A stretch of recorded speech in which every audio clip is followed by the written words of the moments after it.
Japan के नाम पर झांसा। मोदी सरकार इन दिनों जापान के नाम पर माहौल बनाने में लगी है। सरकार ये प्रोपेगेंडा कर रही है कि भारतीय अर्थव्यवस्था जापान के बराबर हो गई है। आइए जरा इस प्रोपेगेंडा की हकीकत को समझते हैं। जापान की जीडीपी 4 ट्रिलियन डॉलर है, लेकिन उसे 10 करोड़ लोगों के बीच इस पैसे को बांटना है। और भारत की जीडीपी भी 4 ट्रिलियन डॉलर है, लेकिन भारत को ये पैसा 150 करोड़ लोगों के बीच बांटना है। अब आप बताएं, भारत जापान का मुकाबला कैसे कर सकता है? दूसरी बात ये कि भारत में प्रति व्यक्ति आय मात्र 2500 डॉलर है, जबकि जापान की प्रति व्यक्ति आय 35,000 डॉलर है। साफ है कि जापान का मुकाबला करने में भारतीय अर्थव्यवस्था को 100 साल लग जाएंगे। यहाँ ये बात भी याद रहे कि दुनिया की 194 बड़ी इकोनॉमी में भारत 143वें स्थान पर होता है, यानी कई अफ्रीकी देशों से भी पीछे। यहाँ एक और बात नोट करने की है। दरअसल भारतीय अर्थव्यवस्था बढ़ी नहीं है,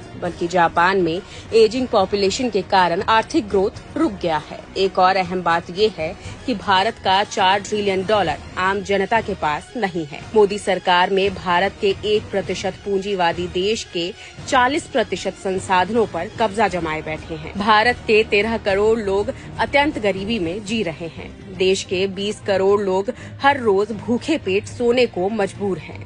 45 करोड़ लोग बेरोजगार घरों में बैठे हैं। देश के 80 करोड़ लोग 5 किलो सरकारी राशन पर जीवन गुजारने पर मजबूर है। और मोदी भारत को जापान बनाने का झांसा दे रहे हैं। जापान के नाम पर झांसा। मोदी ने देशवासियों को बुरी तरह फांसा।